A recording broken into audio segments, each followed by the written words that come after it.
Hydrocarbons, alkane, alkyne, alkyne, benzene. ठीक है, करें शुरू झमाझम खेल।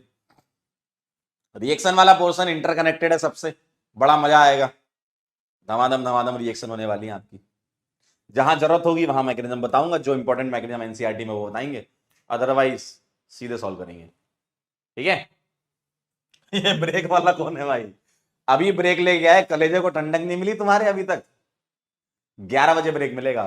ठीक है, हाइड्रोकार्बन खत्म करने के बाद। चलिए भाई, अल्केन का प्रिपरेशन करना भैया कहां से कर सकते हो? अनसैचुरेटेड हाइड्रोकार्बन से कर सकते हो। ठीक है सर, अनसैचुरेटेड हाइड्रोकार्बन से कैसे? अरे यार, डबल बॉन्ड आ जाए या ट्रिपल बॉन्ड आ जाए, क्या करने का है तुमको? हाइड्रोजनेशन रिएक्शन का नाम सुने हैं कभी दादा? हाइड्रोजनेशन रिएक्शन का नाम सुने हैं कभी? बताएं जरा। H2Ni, देखो यहां पर कुछ नहीं लिखा है ना, तो आपको ऑटोमेटिकली 2 मोल लेके चलना है। H2NiPTPD कुछ मिल जाए यहां पर। ठीक है, NiPTPD कुछ भी मिल जाए यहां पर, बस ये ध्यान रखिएगा क्या करने का है, पाई बॉन्ड तोड़ने का है H और H से। यहां दोनों पाई बॉन्ड तोड़ने का है HH और HH से। ठीक है, पाई बॉन्ड तोड़ देना, बस काम हो जाएगा। तो ये तुम्हारा अल्केन बन जाएगा। ठीक है, क्या बन जाएगा? अल्केन। ठीक है, सेम साइड एच जोड़ते हैं वैसे, अल्केन बन जाएगा। क्लियर एकदम? ठीक है, सेम साइड एडिशन होता है, सिन एडिशन का एग्जांपल है। पाई बॉन्ड तोड़ देना एच से, काम हो जाएगा। सेकेंड रिएक्शन है, आरएक्स के रिडक्शन से ही बना सकते हो। ये जेड डाइल्यूट HCl वाली रिएक्शन है। आरएक्स की रिएक्शन होती है किसके साथ? जिंक प्लस डाइल्यूट HCl के साथ। और ये पता क्या करता है? जेड डाइल्यूट HCl आपको मिलाकर देता है ZnCl2 प्लस हाइड्रोजन, और हाइड्रोजन से होता है रिडक्शन। देखो, addition of hydrogen is called reduction. ठीक है, तो ये बॉन्ड टूटेगा किससे? H और H से, तो ये बना लेगा RH प्लस HX। ठीक, मेन प्रोडक्ट लिख रहा हूं, बाई प्रोडक्ट की जरूरत नहीं है। अब यहां पर RF रिएक्शन नहीं देता है, RF में नो रिएक्शन। कोई बता सकता है क्या कारण रहा होगा कि RF इसके साथ रिएक्शन नहीं देता? बता सकता है कोई क्या कारण रहा होगा? बोलो भाई। रिफ्रेश कैसे होता है? बता सकता है कोई क्या कारण रहा होगा? बोलो। बॉन्ड एनर्जी, बहुत बढ़िया, क्या बात है। बॉन्ड एनर्जी हाई होती है इसकी, क्यों? क्योंकि सेम पीरियड से बिलोंग करते हैं ये। ठीक है, बॉन्ड एनर्जी बहुत ही ताबड़तोड़ होती है इसकी, इसलिए रिएक्शन नहीं करता है। ठीक है, अगली रिएक्शन है मालिक, बुर्ज रिएक्शन। क्या होता है इसमें? अल्काइल हैलाइड रिएक्ट करता है किसके साथ? Na ड्राई ईथर के साथ। किसके साथ रिएक्ट करता है? Na ड्राई ईथर के साथ। क्या करना होता है इसमें आपको? बॉन्ड तोड़ेंगे, रेडिकल रेडिकल, आर रेडिकल अपने ही आर रेडिकल से जुड़ेगा और कपलिंग हो जाएगी, आर आर बनेगा। इवन नंबर की या सिमेट्रिकल अल्केन बनाने के लिए इसको यूज किया जाता है। ठीक है, इवन या फिर सिमेट्रिकल अल्केन बनाने के लिए यूज किया जाता है इसको। तो आर आर बना लेते हैं अपन इसमें। ठीक है, आर आर बना लेते हैं इसमें अपन। तो वुड्स रिएक्शन में आर रेडिकल अपने ही आर रेडिकल से कंबाइन होके आर आर बनाता है। सोडा लाइम डिकार्बोक्सिलेशन क्या करता है देखें जरा। चाहे एसिड हो, चाहे एसिड हो, चाहे उसका सॉल्ट हो, किसका? सोडियम का। इसकी रिएक्शन होती है NaOH के साथ CaO के प्रेजेंस में। हीट जब करा दो, सोडा लाइम मिक्सचर इसको बोलते हैं। तो क्या होता है इसमें? CO2 उड़ जाती है, यानी कि ये जो COH है ये हटकर क्या लग जाएगा? H लग जाएगा। ठीक, और CO Na हटाकर क्या लगा देंगे? H लगा देंगे। ये जो COH है वो हट जाती है, अल्केन बन जाता। CO2 उड़ा दो, CO2 उड़ा दो। एक बच्चा कह रहा है सर मीथेन नहीं बना सकते बुर्ज रिएक्शन से। एकदम सही बात है। अरे भाई, जब कपलिंग होगी तो मिनिमम एक कार्बन जुड़ेगा दूसरे कार्बन से, तो ईथेन से शुरुआत होगी। ठीक है, यहां पर एक कार्बन कम हो जाता है, सोडा लाइम डिकार्बोक्सिलेशन में एक कार्बन कम हो जाता है। ठीक है, एक कार्बन कम हो जाता है। कोलवेज इलेक्ट्रोलिसिस में क्या होता है? सेम एज बुर्ज रिएक्शन आंसर आते हैं, लेकिन यहां इसकी मैकेनिज्म एनसीईआरटी में भी दी हुई है, तो हमें इसकी मैकेनिज्म के साथ देखना है पूरा। ध्यान से देखिएगा, मेरे पास अगर सोडियम सॉल्ट है, ठीक है, तो मैं इसको अगर तोड़ दूं तो क्या बनाएगा? RC double bond O negative और Na पॉजिटिव। सही बात है। पानी भी होता है इसमें, एक्वस सॉल्यूशन होता है, तो पानी अगर है तो ये OH माइनस बनाएगा और H प्लस बनाएगा। क्या ये बात क्लियर है एकदम? जी हाँ सर। अब इन दोनों एनायन में से कौन माइग्रेट करेगा? इलेक्ट्रोलिसिस में क्या होता है, A for anode A for anion, ठीक है। तो एनोड पर एनायन जाता है और वो एनायन होता है RC double bond O negative, इन दोनों में से। और कौन सा जाता है? जिसका डिस्चार्ज पोटेंशियल कम होता है, ठीक। अब ये क्या करता है, यहां से एक इलेक्ट्रॉन रिलीज कर देता है, ये बना लेता है O रेडिकल, और एक इलेक्ट्रॉन यहां से निकाल देगा। भाई एनोड पर इलेक्ट्रॉन रिलीज होते हैं, सबको पता है, ठीक है। एट कैथोड क्या होता है? ये कह रहा मैकेनिज्म मत करो बेटा, जो एनसीईआरटी में मैकेनिज्म है वो मैं सारी कराऊंगा, बहुत जरूरी है। एनसीईआरटी की जो मैकेनिज्म है वो हमें करनी होंगी, क्योंकि डायरेक्ट कहीं से सवाल पूछ सकते हैं, ठीक है। फिर बाद में हम ये नहीं कह सकते कि सर मैकेनिज्म नहीं करी। Na+H+ में कौन माइग्रेट करेगा? H+। एनसीईआरटी वाली ही कराऊंगा, डोंट वरी, जो आपके काम की है। तो ये क्या करता है, H2 बना लेता है, ठीक है। इसके 2 मोल यहां यूज होते हैं, ये 2 बनेगा, ये 2 बनेगा, ये 2 और ये 2 इलेक्ट्रॉन से ये H2 बन जाएगा। अब यहां क्या होगा, ध्यान से देखना, ये बॉन्ड ब्रेक कर लेगा रेडिकल में, ताकि स्टेबल गैस CO2 निकल जाए, और 2 R रेडिकल आपस में कंबाइन हो गया RR बना लेंगे और CO2 निकल जाएगी। तो अब आपसे सवाल क्या पूछ सकते हैं, ठीक है, आपसे सवाल क्या पूछ सकते हैं, सवाल आपसे पूछ सकते हैं कि अल्केन कहां बना, बताओ। अल्केन कहां बना? एनोड पर बना, ठीक। CO2 कहां रिलीज हुई? एनोड पर रिलीज हुई। H2 कहां निकला?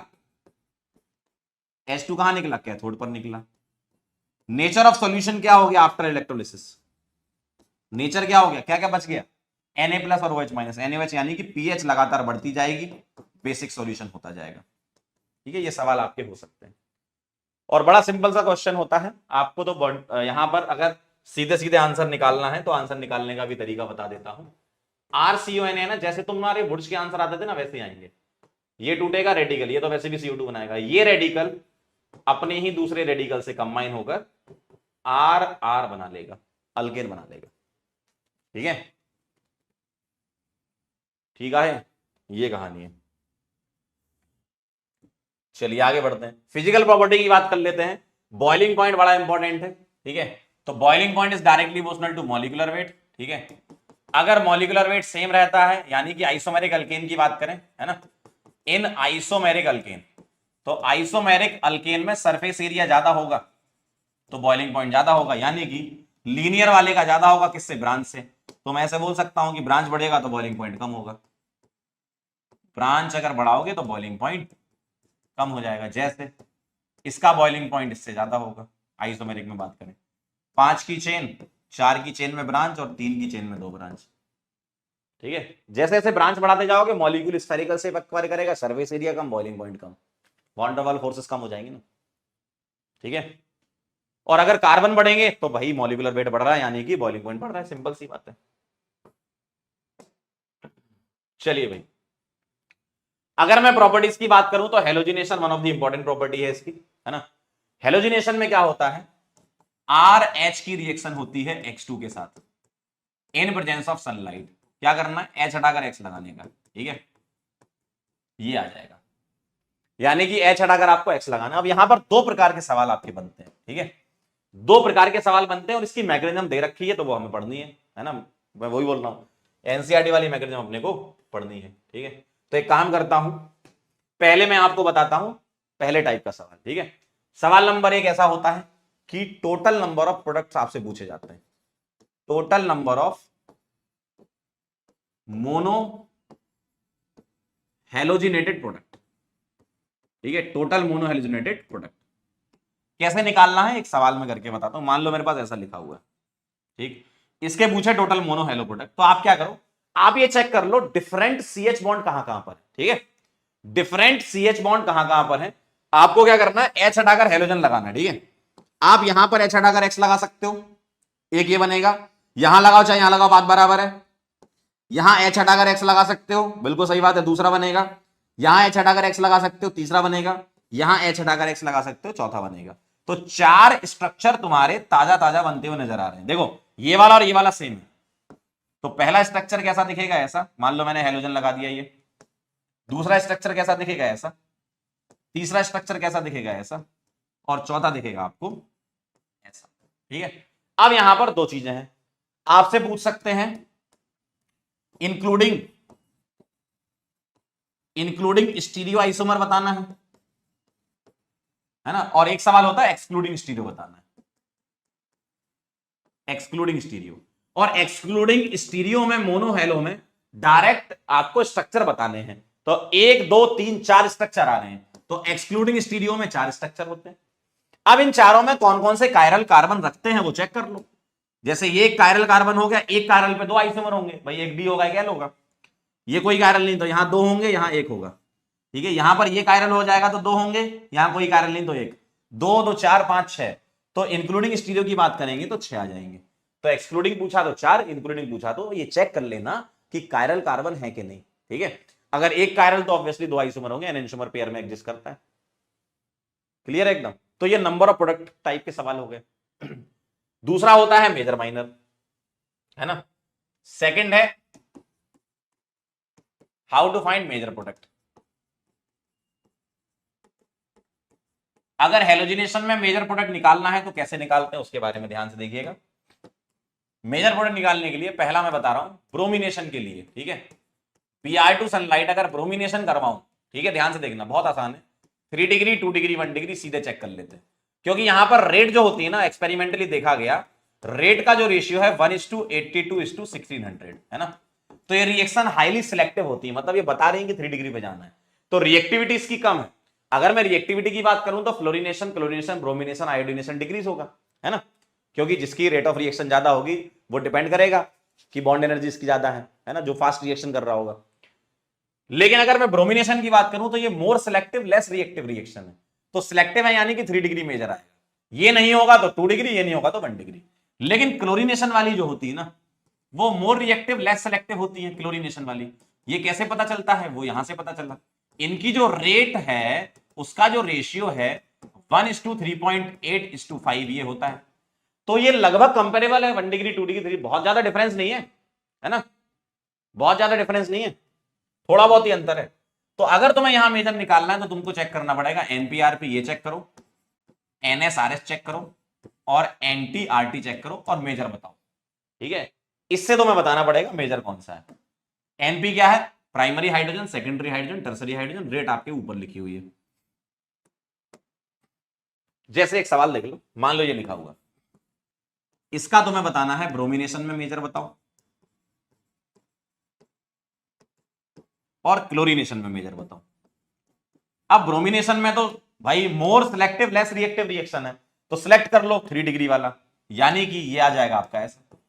क्लोरिनेशन में चेक कर लेना कैसे, एनपी यानी कि प्राइमरी हाइड्रोजन कितने हैं, 3 3 3 9, तो आप निकालो एनपीआरपी, 9 इंटू आरपी 1 ले लो वहां से, 3 डिग्री कितने हैं 1, तो ये आएगा एनटीआरटी 1:5। कौन जीता, ये जीता, तो प्राइमरी मेजर हो जाएगा, समझे। तो यहां तुम्हें चेक करना पड़ेगा मेजर माइनर। ठीक है, यहां तुम्हें चेक करना पड़ेगा मेजर माइनर। क्लियर है एकदम।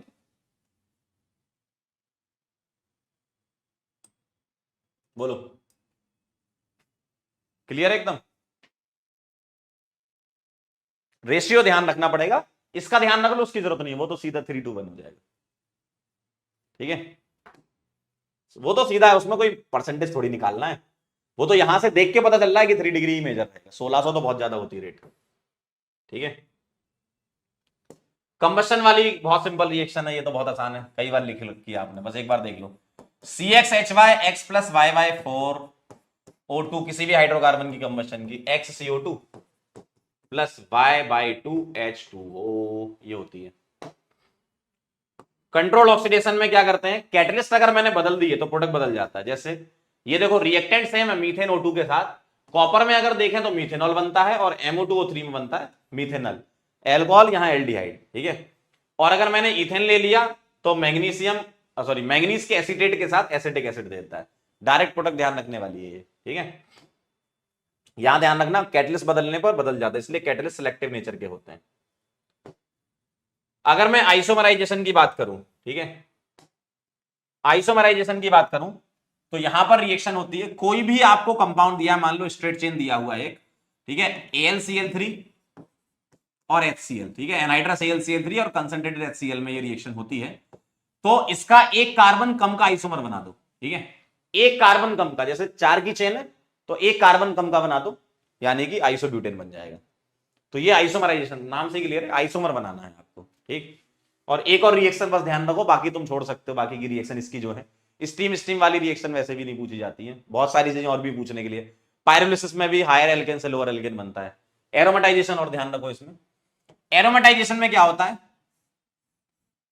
6 कार्बन की चेन से शुरू होती है, ठीक, और ये रिएक्शन Cr2O3 हो या V2O5 हो या MO2O3 हो, ठीक है, हीटेड एल्यूमिना के ऊपर Al2O3 के ऊपर, चाहिए कॉम्बो चाहिए हो रिएक्शन होती है, तो ये बनाता है एरोमेटिक कंपाउंड बेंजीन, ठीक है।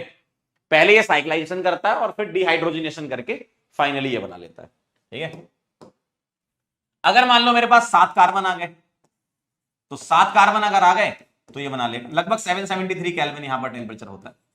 7 कार्बन आ गए तो 6 से तो ये बन जाएगा और 7वां बना लेगा आपका टॉल्विन, ठीक है, ठीक है, 7वां बना लेगा टॉल्विन। लेकिन अगर मान लो मेरे पास 8 कार्बन आ गए, ध्यान से देखना, 1 2 3 4 5 6 7 8, कोई मुझे बता सकता है क्या, अगर 8 कार्बन आ गए तो एरोमेटाइजेशन में 6 कार्बन से तो रिंग बनेगी, है ना, 6 कार्बन से तो रिंग बनेगी।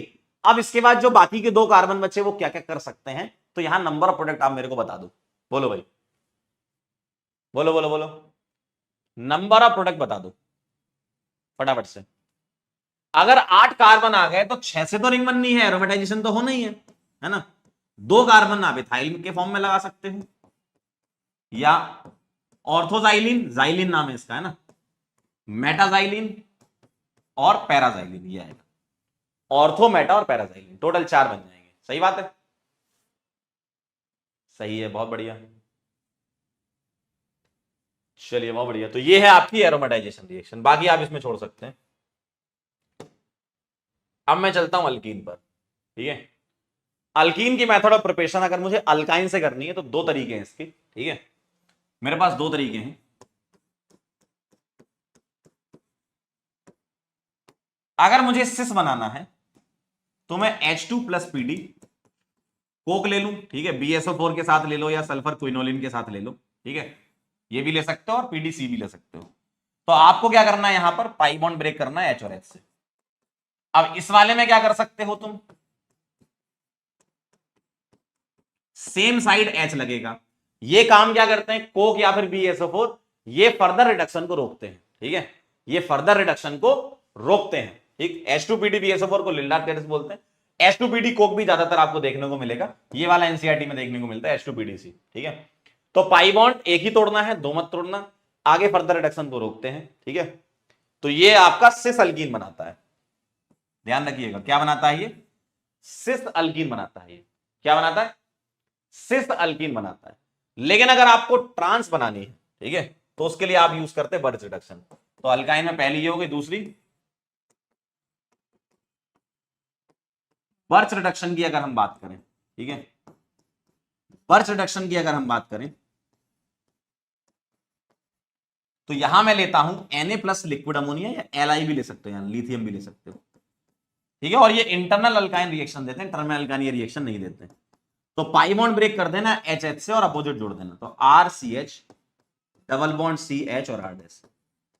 तो ये क्या बना लेते हैं, ट्रांस बना लेते हैं, ठीक है, क्या बना लेते हैं, ट्रांस, इंटरनल अल्काइन ये रिएक्शन देते हैं, ठीक है। आप लिथियम भी ले सकते हो, सोडियम भी ले सकते हो, कोई दिक्कत नहीं है, ठीक है।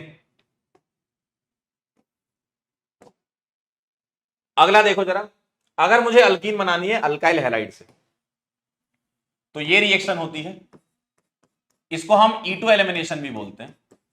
किसी बेस के प्रेजेंस में ये रिएक्शन होती है, ठीक है, जैसे आपको यूजुअली एल्कोहलिक KOH यहां पर देखने को मिलता है। तो बेस का काम क्या होता है, यहां से H निकालना। देखो इसके रेस्पेक्ट में ये अल्फा, ये बीटा, बीटा से H निकालता है, ये बॉन्ड यहां शिफ्ट होगा और ये हेलोजन निकल जाएगा। तो ये एंटी एलिमिनेशन है, E2 एलिमिनेशन है, बीटा एलिमिनेशन है, अल्फा बीटा एलिमिनेशन है, सेटजेफ एलिमिनेशन है, बहुत सारे इसके नाम होते हैं, ठीक है। तो एल्कोहलिक KOH है, एंटी एलिमिनेशन का एग्जांपल है E2 एलिमिनेशन। अब मैं आपको E2 अभी बता दूंगा पूरा, है ना। E2 एलिमिनेशन का है, सेडजेफ एलिमिनेशन का है,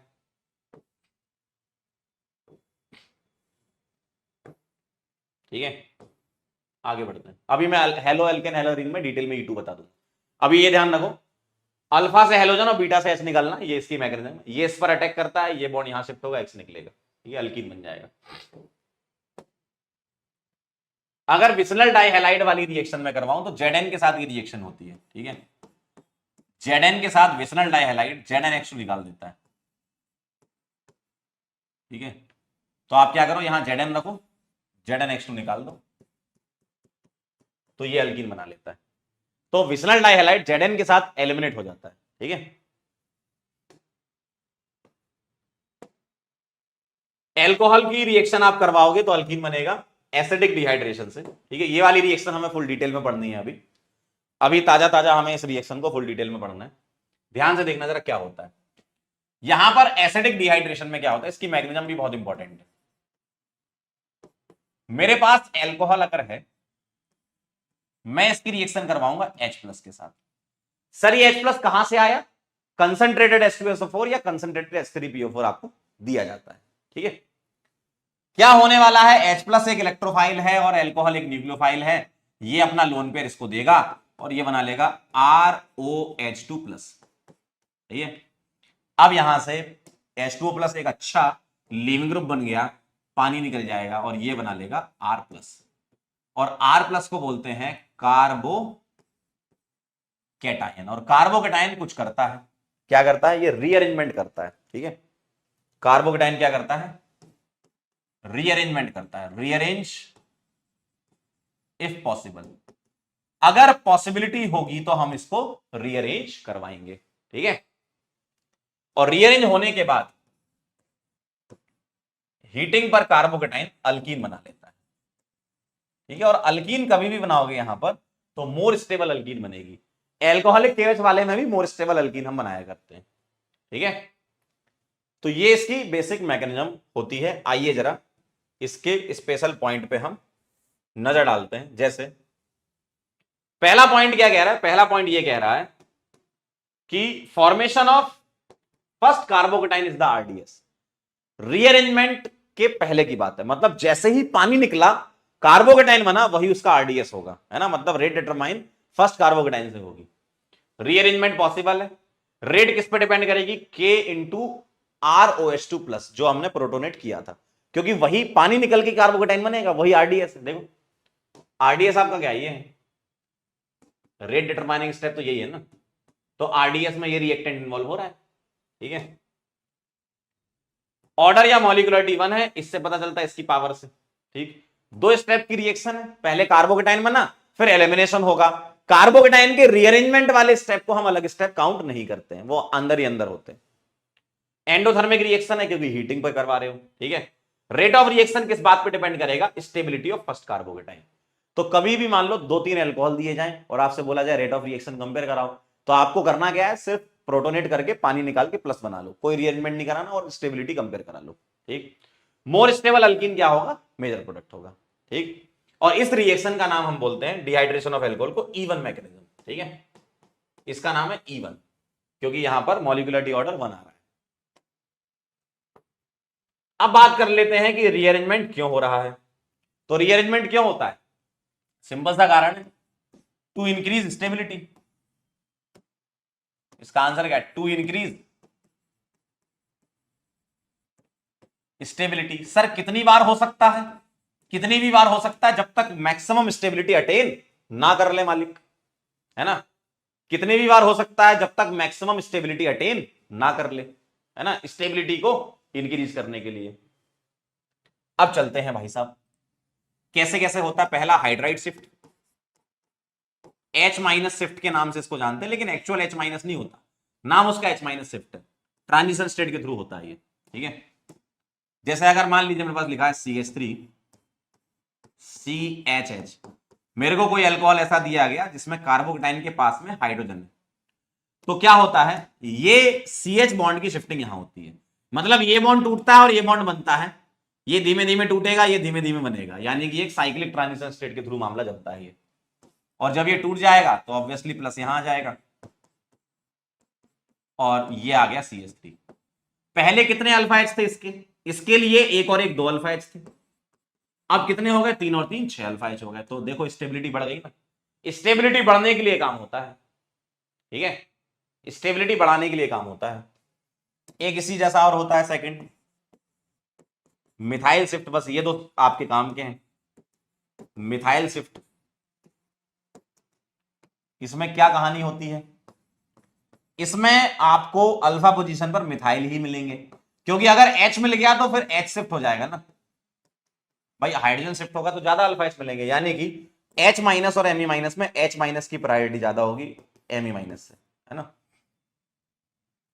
अब देखो यहां क्या होगा, ये दोनों इलेक्ट्रॉन लेकर इसके पास जाएगा, ये टूटेगा, ये बनेगा, तो बना लेगा CH3 C plus CH3 CH2 CH3, 3 3 6 और 2 8 अल्फा H हो गए। पहले कितने थे 0, अब हो गए 8, यानी कि कितना मजा आ गया, कितना मजा आ गया, देखो जबरदस्त स्टेबल हो गया ये भाई, सही ना, कितना ज्यादा स्टेबल हो गया, यानी कि ये शिफ्ट जरूरी है, ठीक है। तो इसके जो इंपॉर्टेंट पॉइंट है वो क्या क्या है, देखो इसको 1-2 शिफ्ट बोलते हैं, पॉजिटिव को 1 दे दो और पास वाले को 2 दे दो, 1-2 शिफ्ट। 3 मेंबर की साइक्लिक ट्रांजिशन बनेगी, पीछे वाला बॉन्ड टूटेगा, आगे वाला बनेगा, है ना। प्योरली इंट्रामोलिकुलर रीअरेंजमेंट होता है भाई, ट्रांजिशन स्टेट बनेगी, धीमे धीमे पीछे वाला बॉन्ड टूटेगा, आगे वाला बनेगा। और माइग्रेटरी एप्टीट्यूड वही है, H का ज्यादा होता है किससे, Me से।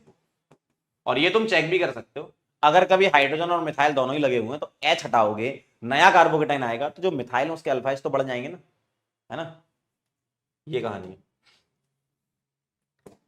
अब चलते हैं रिंग एक्सपांशन पर, ठीक है। रिंग एक्सपांड कहां कहां हो सकती है वो तुम्हें ध्यान रखना है।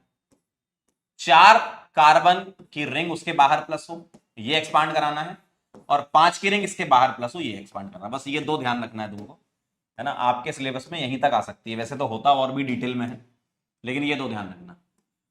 प्लस के पास में 1 दे दो, इसको 2 दे दो, 1-2 बॉन्ड तोड़ो, 2 को प्लस से जोड़ो और 1 को प्लस कर दो, 1-2 बॉन्ड तोड़ो, 2 को प्लस से जोड़ो और 1 को प्लस कर दो, तो ये रिंग एक्सपांड हो चुकी है, 4 से 5 में चली गई। सिमिलरली एक और देख लो, ये 1 ये 2, 1-2 बॉन्ड तोड़ा, 2 को प्लस से जोड़ा और 1 को प्लस कर दिया, तो मुंह टेढ़ा हो जाएगा इसका ऐसा, और ये 5 से कहां तक पहुंच गया 6 तक, ये आ गया, ठीक है। और ओवरऑल अब प्रायोरिटी क्या आ जाएगी, ring expansion, then hydride shift, then methyl shift, क्योंकि रिंग एक्सपांड होकर स्टेबिलिटी अटेन कर लेती है, इसलिए रिंग एक्सपांशन को अपन फेवर करते हैं। कॉन्ट्रैक्शन वगैरह भी होता है, लेकिन पढ़ने की उसको अभी जरूरत नहीं है, ठीक है। क्लियर है एकदम, ठीक है, ये कहानी है। तो ये रिंग एक्सपांशन इस तरीके से हम करते हैं। चलिए प्रॉपर्टीज देख लेते हैं, chemical properties of alkyne. Hydrogen का एडिशन ये तो हम कर चुके हैं, ये तो हम कर चुके हैं,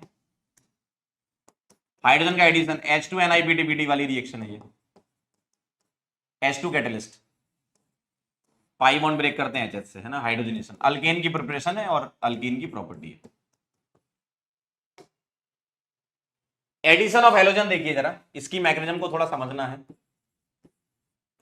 हेलोजन का एडिशन अगर आपको करना है तो कैसे होता है, देखो मान लीजिए मेरे पास ये लगा हुआ है, ठीक, और X2 in presence of non polar solvent CCl4, ठीक है। तो होता क्या है, X2 के मॉलिक्यूल पर ये पाई इलेक्ट्रॉन अटैक करते हैं, ये निकलता है, तो ये बनाता है RCH CH2, cyclic halonium ion बोलते हैं, और X नेगेटिव निकल गया, ठीक है, साइक्लिक हेलोनियम आयन बोलते हैं, साइक्लिक हेलोनियम आयन बनता है यहां। अब ये 3 की रिंग है, X पे प्लस है, अनस्टेबल है, तो अब X नेगेटिव आएगा, और X नेगेटिव आएगा तो अटैक करेगा कहां, जहां डेल्टा प्लस की स्टेबिलिटी आ रही हो, ठीक है, और R को अगर मैं डोनेटिंग मान लूं तो यहां अटैक करके इसको तोड़ देगा, तो साइक्लिक हेलोनियम आयन यहां बनता है।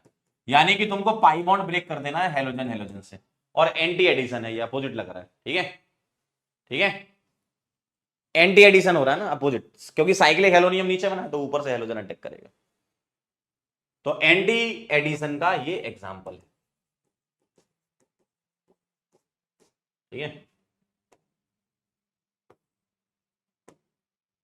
क्या क्या चीजें डिपेंड करती है इस पे? Rate of reaction, nucleophilicity of alkyne जितनी ज्यादा होगी उतनी ज्यादा रेट ऑफ रिएक्शन होगी, ठीक है। अब ये सर न्यूक्लियोफिलिसिटी कैसे बढ़ेगी? इलेक्ट्रॉन डोनेटिंग ग्रुप लगे हो, ईडीजी वाले, ठीक है। कोई रीअरेंजमेंट नहीं होने वाला, साइक्लिक हेलोनियम बनता है, CCl4 या CH2Cl2 को हमें सॉल्वेंट की तरह यूज करते हैं और एंटी एडिशन होता है, ठीक है। लेकिन अगर मैं यहीं पर, ठीक है, लेकिन यहां पर मैं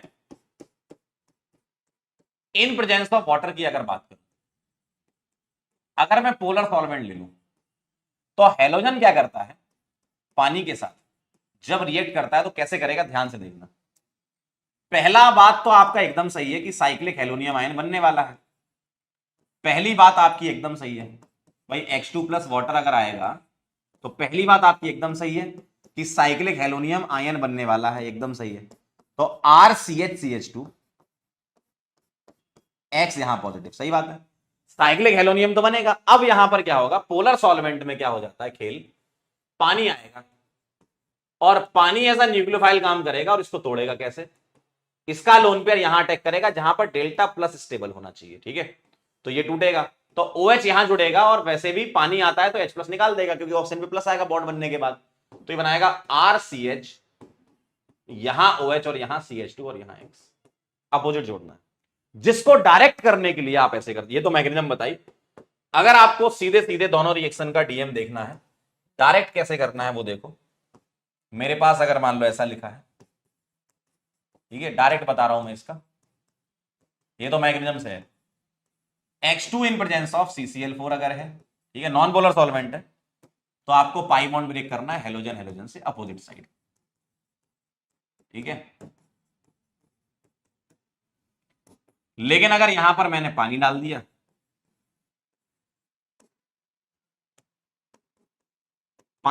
तो H2 प्लस वाटर आपस में रिएक्ट करवा दो, ये दोनों रिएक्ट करके HOX दे देंगे, यहां प्लस यहां माइनस, और यहां R अगर डोनेटिंग है तो इसको तोड़ लो ऐसा, ये प्लस ये माइनस, इसको माइनस से और इसको प्लस से जोड़ दो, और एंटी एडिशन का एग्जांपल है। तो सीधे आप आंसर पे पहुंच जाओगे अगर आपको डायरेक्ट करना है। मैं यहां पर एक चीज और ऐड कर रहा हूं, अगर इंटर हेलोजन आ गए तो इसी जैसा रिएक्शन करा देना। मान लीजिए मेरे पास ये अल्कीन है, अगर मैंने एक्स डैश ले लिया, इंटर हेलोजन ले लिए, मान लो एक मैंने आयोडीन और एक क्लोरीन ले लिया, ठीक है, और एक्स डैश में ये प्लस ये माइनस बना दूं, और ये डोनेटिंग अगर है तो यहां माइनस यहां प्लस, क्रॉस में जोड़ दूं, तो बना लेगा RCH, यहां X डैश और CH2 यहां X, इसी जैसी रिएक्शन करा लो, सेम मैकेनिज्म होगी ऐसी, ठीक है, सेम मैकेनिज्म होगी। बेटा मैकेनिज्म में इसलिए बता रहा हूं क्योंकि आपसे पूछ सकते थ्योरेटिकल सवाल में कि साइक्लिक हेलोनियम आयन बनता है कि नहीं बनता, तो वो पता होना चाहिए, ठीक है। अगर R इलेक्ट्रॉन विड्रॉइंग हुआ तो उल्टा कर देना, ये सारा खींचने वाला हुआ तो उल्टा कर देना।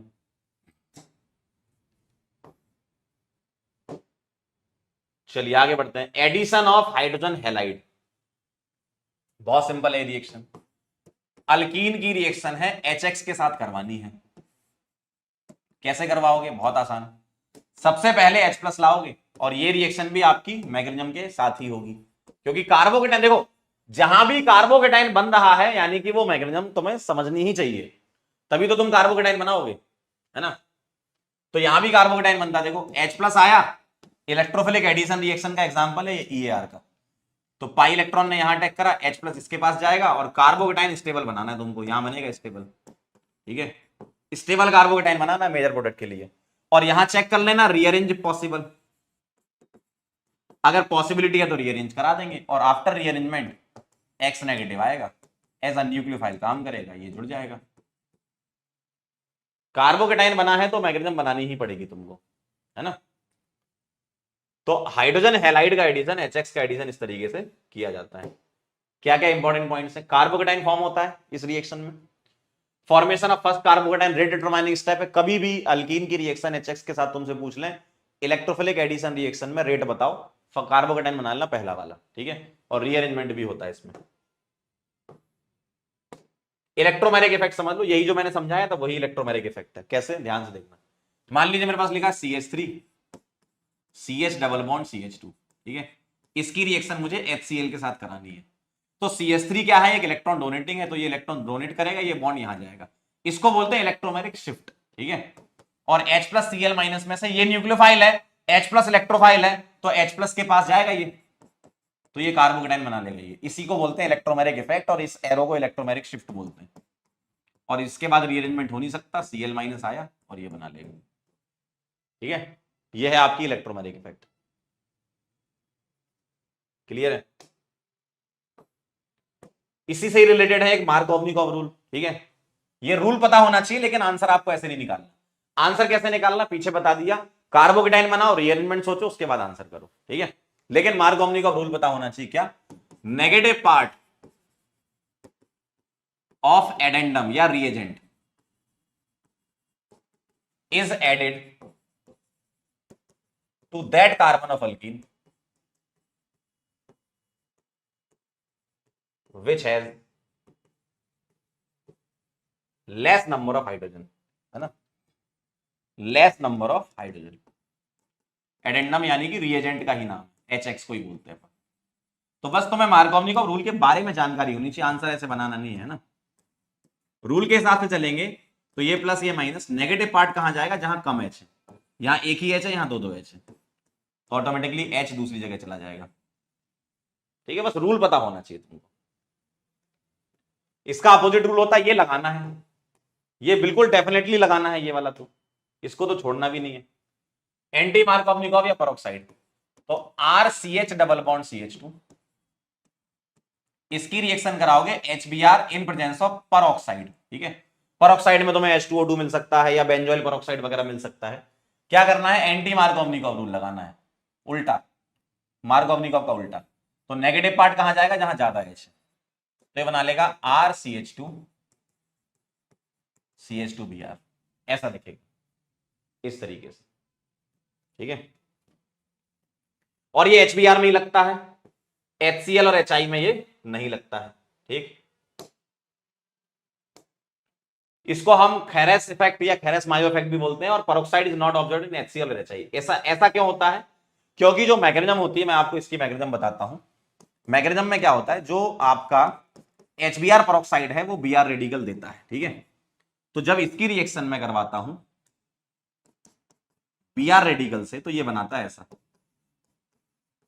RCH radical CH2Br, peroxide HBr के साथ Br रेडिकल देता है, वो यहां अटैक कर देता है, रिएक्शन होती है ये। अब इसके बाद क्या होता है, RCH रेडिकल CH2Br, ठीक है, HBr से ये H रेडिकल ले लेता है और ये बनाता है RCH2 CH2Br, ऐसा बनता है। इसको बोलते हैं स्टेप 1, ठीक है, और इसको स्टेप 2। अब Br में तो ये दोनों स्टेप एक्सोथर्मिक होते हैं, ठीक है, ये दोनों एक्सो होते हैं,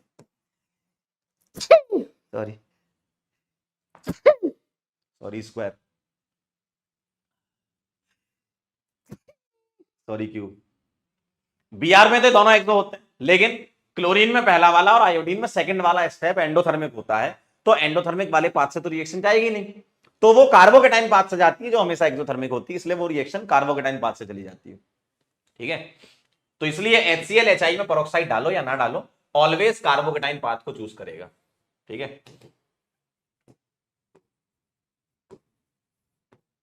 कार्बोकेटाइन वाला पाथ लेना है आपको, किसमें, इसमें और इसमें, ठीक है।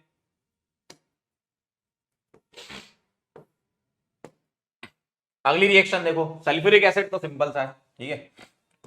सल्फ्यूरिक एसिड के साथ रिएक्शन जब होती है, तो जैसे HX वाली रिएक्शन है वही है ये, H plus O minus SO3H, ठीक है। इसको मैं बोलूंगा कोल्ड कंसेंट्रेटेड, कोल्ड कंसेंट्रेटेड। तो H प्लस यहां जाएगा, कार्बोकेटाइन यहां बनेगा और यहां पर OSO3H आ जाएगा, कोल्ड कंसेंट्रेटेड के साथ, ठीक है। जैसे HX वाली रिएक्शन है सेम वही है। क्या हो गया, हैंग हो गया क्या? पानी के साथ एडिशन सेम HX वाली, देखो एडिशन ऑफ वाटर कराना है तो अल्कीन की रिएक्शन करवाओगे, H plus water H3O plus वगैरह मिल जाए, या फिर डाइल्यूट H2SO4 भी दे सकते हैं यहां पर, है ना, डाइल्यूट H2SO4, बात बराबर ही है। तो वही कहानी है, H प्लस आएगा, कार्बोकेटाइन बनेगा, जैसे HX वाली रिएक्शन थी, रीअरेंजमेंट सोचेंगे, ठीक है ना। ठीक। और इसके बाद यहां पर पानी लाएंगे, H+ निकाल के एल्कोहल बना लेंगे। आइए सर, तो सेम HX वाली रिएक्शन जैसा मामला चल रहा है। तो आपके सामने हेलो हेलो, ऑर्गेनिक केमिस्ट्री के एक और अध्यापक आ चुके हैं। तो सर आप आराम करो, आप तो आराम करिए। हाँ, तो एक और अध्यापक आ चुके हैं ऑर्गेनिक केमिस्ट्री के। भैया जोरदार तालियों के साथ स्वागत करें। और बताओ सर। बहुत बढ़िया। तो कैसे चल रही सर क्लास? क्लास थके हो एकदम गए? जोरदार चल रही है। थके हो गए? हाँ मजा आ रहा है, लेकिन अब इनको आ रहा है कि नहीं वो पता नहीं। नहीं नहीं, इनको आ रहा है तभी तो फट रहे हैं। हाँ नहीं, सही है, अच्छा है। और कैसे चल रही पढ़ाई? 4-5 दिन बच्चे हैं बस। 5 दिन हाँ। बच्चे, 6 दिन बच्चे, 5 दिन बच्चे। 5 दिन बच्चे हैं। 5 दिन बच्चे, एकदम धुआंधार तरीके से पढ़ाई करो। और 3 रियल टेस्ट आने वाला है, तो रियल टेस्ट तो सभी लोगों को देना है। 1, 2 और 3 को आएगा। 1, 2 और 3 को। हाँ। हाँ, 3 का डिस्कशन। और उसका डिस्कशन है 2, 3, 4 को। 4 को डिस्कशन हो जाएगा। और बहुत इंपॉर्टेंट है, बहुत बढ़िया से पेपर बना रहे हैं, जैसा कि आपको एकदम नीट का फील आ जाएगा, है ना। सही बात है। एकदम नीट का फील आ जाएगा, आपको ऐसा लगेगा कि ये नीट का पेपर ही है। बाकी और बताओ सर, ब्रेक नहीं दोगे क्या? अभी तो दिया था 9 बजे। देखिए। अब मैं सोच रहा हूँ हाइड्रोकार्बन खत्म कराने के बाद ही ब्रेक दूंगा। अच्छा, मेरी क्लास थोड़ी सी फैल गई रहता।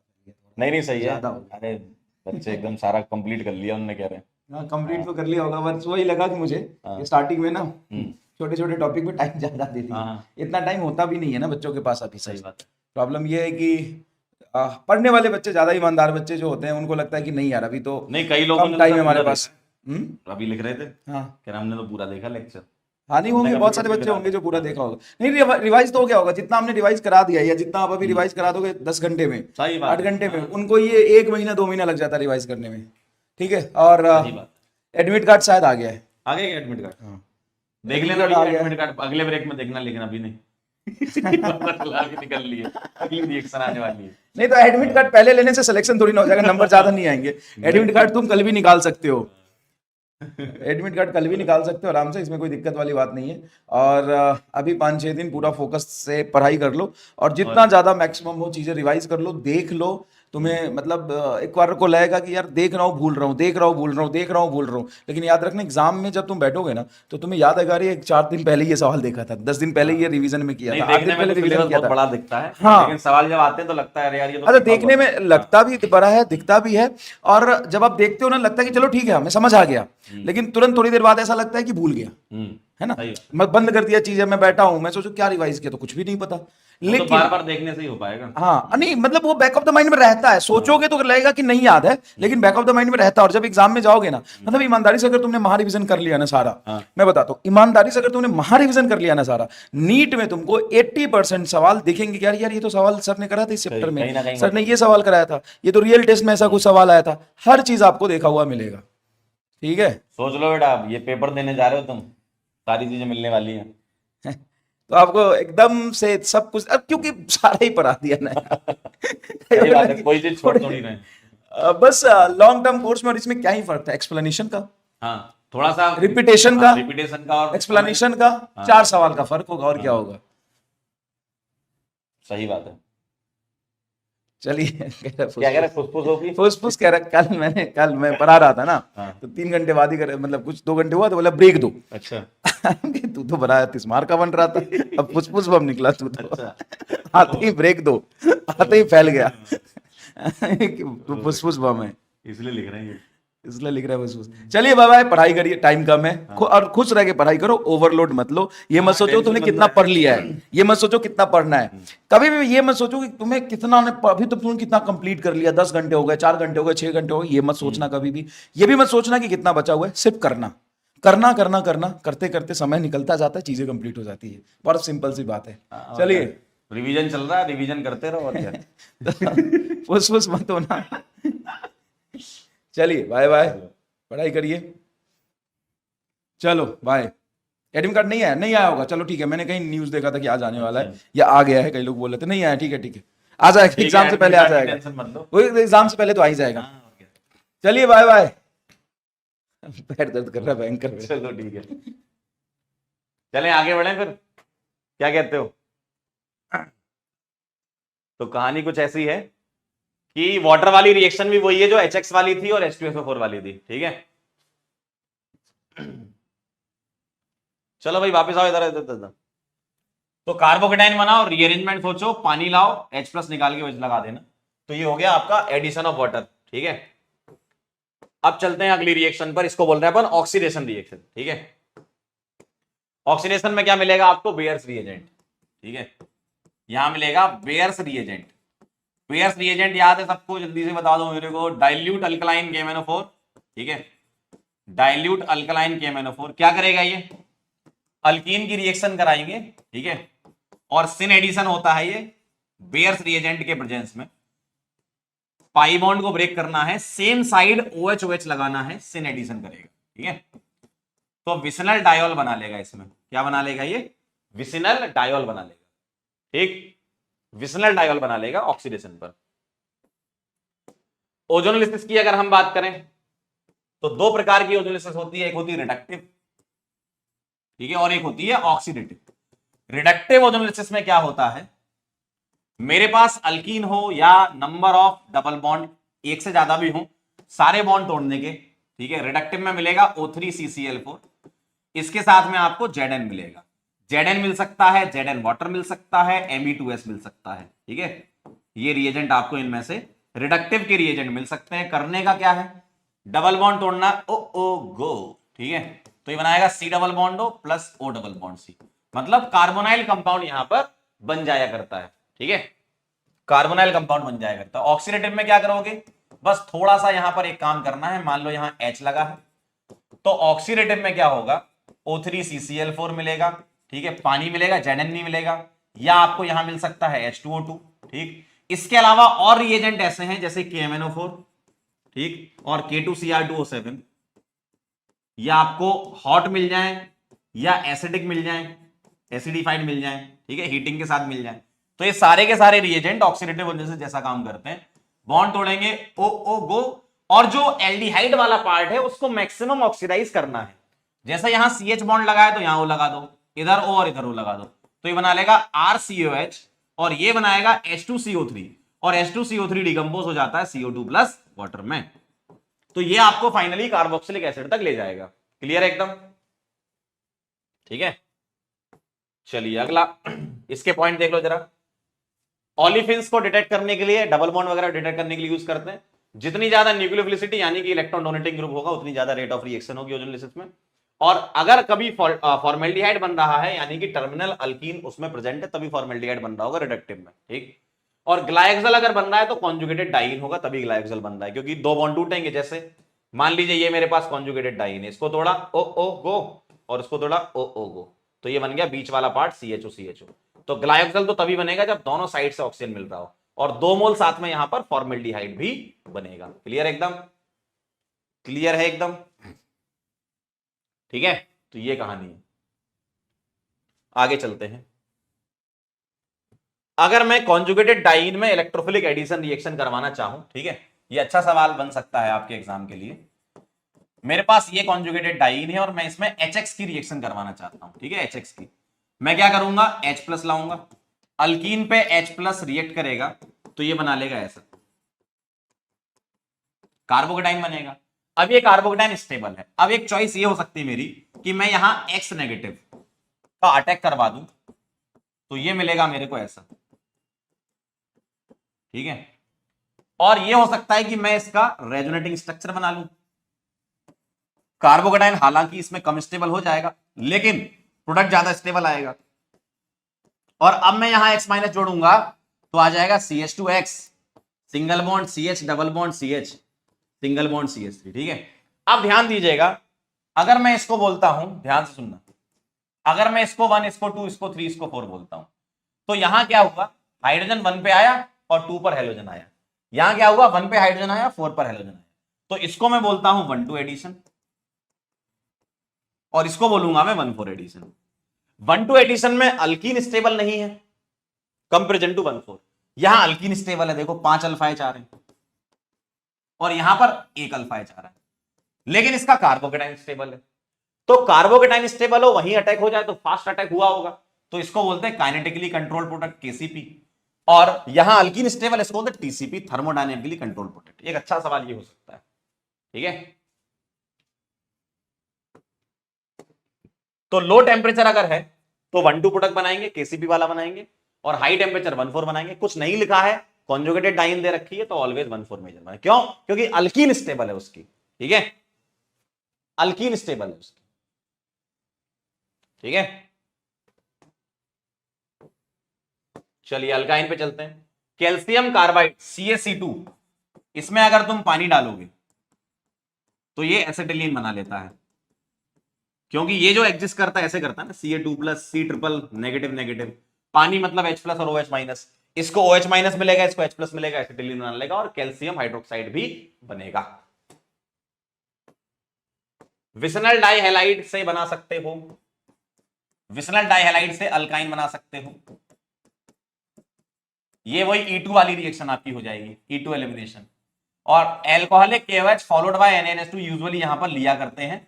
सेकंड स्टेप में स्ट्रॉन्ग बेस की जरूरत होती है, क्योंकि दूसरा HX निकालना थोड़ा मुश्किल होता है, ठीक है। तो ये H ले लिया, AX ले लिया, AH और EX ले लिया, सेम वही मैकेनिज्म है E2 वाली। तो alcoholic KOH followed by NaNH2 क्या बना लेगा? ये अल्काइन, ठीक है। केमिकल प्रॉपर्टीज देखो इसकी, एसिडिक कैरेक्टर होता है अल्काइन में, बिल्कुल होता है। जैसे टर्मिनल अल्काइन खतरनाक एसिडिक होती है comparison to internal, normal terminal वाली, और फिर उसके बाद इंटरनल आता है। क्यों? क्योंकि H+ यहां से निकालना आसान है, और दो H+ है, यहाँ एक ही H+ है, और वहां R वाले कार्बन से निकला करेगा, ठीक है। तो ये इसका एसिडिक कैरेक्टर है, H+ आसानी से निकाल सकता है। Terminal alkyne usually acidic nature की होती है, ठीक। अगर मैं डाइहाइड्रोजन का एडिशन करूं, अभी थोड़ी देर पहले पढ़ रखा था अपन ने, अगर मुझे अल्केन बनाना है तो मैं H2 कैटलिस्ट ले लूं, ठीक है। अगर मुझे H2PDC या फिर BSO4 लेना है तो सिस बनाऊंगा मैं इससे, और Na लिक्विड अमोनिया या Li लिक्विड अमोनिया से ट्रांस बनाऊंगा, सही बात है। तो डाई हाइड्रोजन के एडिशन में ये होगा। तो यहां पाई बॉन्ड सारे ब्रेक होंगे हाइड्रोजन से, तो ये बना लेगा आपका अल्केन। Na लिक्विड अमोनिया क्या बनाएगा? ट्रांस, बर्च रिडक्शन बोलते हैं इसको, ठीक है। और ये क्या बनाएगा आपका? सिस, ठीक है। हाइड्रोजन का एडिशन कराना है, हेलोजन का एडिशन कराना है तो 2 बार करवा दो। जैसे मान लो मेरे पास ये ट्रिपल बॉन्ड है, ठीक, आप यहां पे 2 H2 ले लो, वही मैकेनिज्म है आपकी साइक्लिक हेलोनियम वाली, ठीक है। CCl4 अगर मैं ले लूं तो मैं दोनों पाई बॉन्ड ब्रेक कर दूं, X X X और X से, और चारों हेलोजन है, तो यहां कुछ ऐसे सिनेंटी एडिशन का कोई ज्यादा मतलब है नहीं, क्योंकि सारी हेलोजन है यहां। तो टेट्रा हेलाइड बन जाएगा, सिनेंटी का ज्यादा मतलब नहीं है, टेट्रा हेलाइड बन जाएगा। हाइड्रोजन हेलाइड के साथ रिएक्शन कराओ तो 2 बार करवा देना, जैसे मान लो ऐसा लिखा है, ठीक। HX की रिएक्शन करवाएंगे तो 2 बार करवा देना, ये प्लस और ये माइनस, ये टूटा, यहां माइनस यहां प्लस, 2 बार। भाई पाई बॉन्ड 2 लगे ना, सेम वही रिएक्शन है, बस 2 बार रिएक्शन करानी है। रीअरेंजमेंट जैसी कोई बातें होंगी नहीं, क्योंकि ट्रिपल बॉन्ड पर एडिशन हो रहा है ना। तो जेमिनल डाइहैलाइड बन जाएगा इसमें। पानी का एडिशन करेंगे तो इसको बोलते हैं कुचेरोव रिएक्शन, इसका नाम है कुचेरोव रिएक्शन। इसमें क्या होता है? इसमें पानी का एडिशन एक बार कराएंगे और फिर टॉटोमराइज करा देंगे, तो Hg2+ वाटर यहां मिलेगा, HgSO4 H2SO4 वगैरह मिल सकता है डाइल्यूट कंडीशन में। तो आप क्या करोगे? यहां पर 1 मोल पानी का एडिशन करवा दो, तो ये तोड़ोगे, यहां माइनस यहां प्लस, अगर R वाला तुम्हारा इलेक्ट्रॉन डोनेटिंग लगा हुआ है। पानी का एडिशन कराओगे एक बार तो ये क्या बना लेगा? इनॉल बना लेगा, और इनॉल क्या करेगा? टॉटोमर बना लेगा यहां पर, तो RC डबल बॉन्ड हो CH3, ठीक है। तो कार्बोनाइल कंपाउंड बना सकते हो आप इससे, ठीक है। साइक्लिक पॉलीमराइजेशन रिएक्शन की बात करें तो 3 मोल एसिटिलीन के रेड हॉट ट्यूब में, आयरन ट्यूब होती है ये, ठीक है, कंबाइन होकर क्या बनाते हैं? ये बेंजीन। सबको याद होगी ये रिएक्शन तो आज तक, है ना, जितने लोगों ने पढ़ी है रिएक्शन सबको याद होगी। हाँ, इसमें 1-2 वेरिएशन और हो सकते हैं, जैसे मान लो 3 मोल अगर मैं ले लूं Me, C triple bond CH, तो अल्टरनेट मिथाइल आ जाएंगे, मेसेटिलीन बन जाएगा। अगर मैं यहां पर ले लूं 3 मोल Me, क्योंकि देखो ट्रिपल बॉन्ड का कॉम्बिनेशन होना है, यहां सभी जगह मिथाइल आ जाएंगे। कॉम्बिनेशन किसका होना है? ट्रिपल बॉन्ड का, ठीक है, बाकी जगह मिथाइल आ जाएंगे। टेस्ट देख लेंगे जरा, टॉलेंस टेस्ट और cuprous chloride test. Tollens test में क्या होता है? टर्मिनल अल्काइन जो है वो टॉलरेंस रिएजेंट के साथ रिएक्शन होता है AgNO3 और NH4OH के साथ। तो टर्मिनल अल्काइन एसिडिक नेचर की होती है, तो ये H हटाकर Ag लग जाएगा, सिल्वर मिरर बोलते हैं, व्हाइट पीपीटी लिख लो आप ना, व्हाइट पीपीटी बनता है यहां पर। और क्यूप्रस क्लोराइड में रेड पीपीटी बनता है। यहां आपको मिलेगा Cu2Cl2। टर्मिनल अल्काइन को अगर तुम्हें अल्कीन या अल्केन से डिस्टिंग्विश करना है तो उसके लिए यूज करते हैं, है ना, NH4OH। तो ये बना लेगा RC ट्रिपल बॉन्ड CCU, ठीक है, रेड पीपीटी बोलते हैं। चलिए बेंजीन की बात कर लें। इथाइन से अभी थोड़ी देर पहले लिखा था, 3 मोल एसिटिलीन रेड हॉट ट्यूब में रिएक्शन करेंगे, रेड हॉट ट्यूब में रिएक्शन करेंगे, क्या बना लेंगे, बेंजीन बना लेंगे, है ना।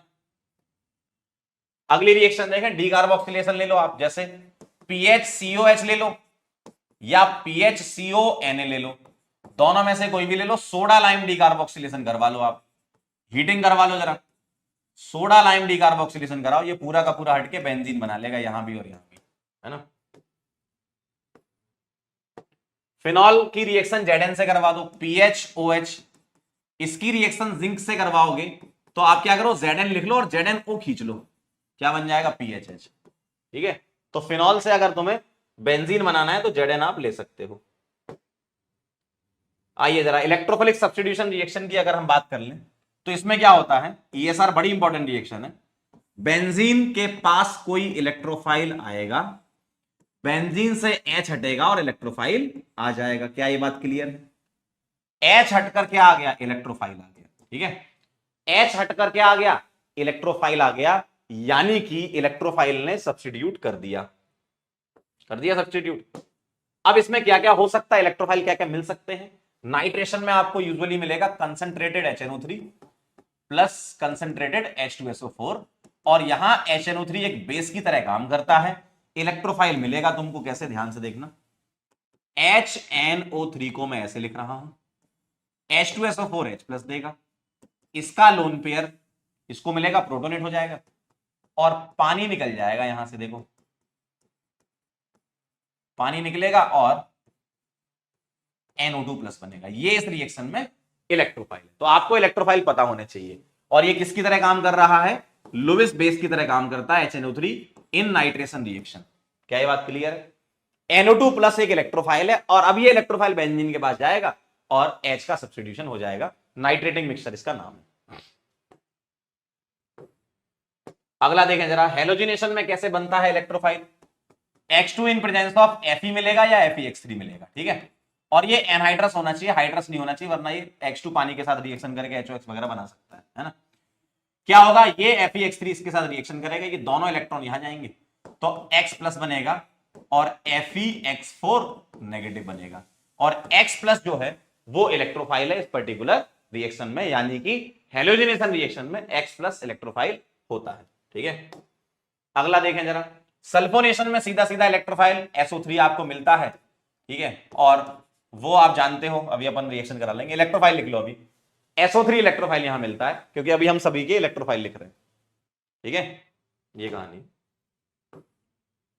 फिडलक्राफ्ट अल्काइलेशन में इलेक्ट्रोफाइल क्या मिलेगा, RX, जैसे अभी हमने हेलोजिनेशन में किया था ना, वही RX की रिएक्शन होगी एनहाइड्रस AlX3 या AlCl3 वगैरह यूजुअली मिलेगा, तो ये दोनों इलेक्ट्रॉन इसके पास जाएंगे, R के पास क्या आएगा, प्लस, ठीक है। और मान लीजिए कि यहां पर X की जगह भी मैंने Cl ले लिया, ज्यादातर वैसे Cl ही मिलता है, तो ये बना लेगा AlCl4 नेगेटिव। और R प्लस बना तो तुम्हें ये ध्यान रखना है क्या, रीअरेंज इफ पॉसिबल, अगर पॉसिबिलिटी है तो रीअरेंजमेंट कराएंगे, ठीक। इसी तरीके से फ्रीडलक्राफ्ट असाइलेशन का इलेक्ट्रोफाइल देखो, RC डबल बॉन्डो Cl ये मिल सकता है, अगर ये नहीं मिला तो आपको एनहाइड्राइड भी मिल सकता है, ठीक है, ये भी आपको मिल सकता है। तो ये क्या करेंगे, AlCl3 में ये टूटेगा, ये माइनस ये प्लस बना लो, ये इसके पास चला जाएगा, तो कार्बोकेटाइन मिलेगा आपको असाइलियम आयन, ऐसा, ठीक है, ऐसा मिलेगा। इसको तोड़ लो, ये माइनस ये प्लस, ये तो AlCl3 के पास चला गया, इसमें भी आपको यही कैटायन मिल जाएगा। तो एनहाइड्राइड भी मिल सकता है और एसिड क्लोराइड भी मिल सकता है, ठीक है। अब ध्यान दीजिएगा कि क्या मैकेनिज्म इसकी होती है, ठीक है, इसको समझिएगा।